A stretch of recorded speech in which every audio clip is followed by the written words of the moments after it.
High বন্ধুরা, good morning. আজকে ভিডিওটা সম্পূর্ণ অন্যরকম। আমি পুজো করছি, সেই ভিডিও তুলছি। এই দেখো, ঘড়ির কাঁটায় এখন 10টা 10। আজকে অনেক লেট হয়ে গেছে। আসলে সোনাই আজকে অনেকবার ঘুম থেকে উঠে পড়েছিল, তাই আজকে দেরি হয়ে গেছে।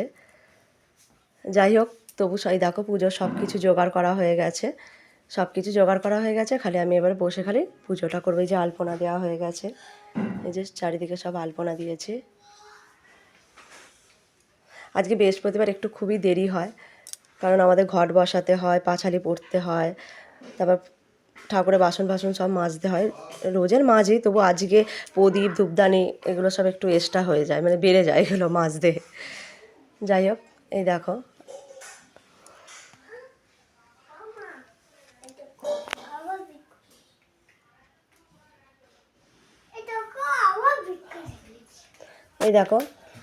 সোনাই এখন বিস্কুট হাতে নিয়ে দাঁড়িয়ে আছে।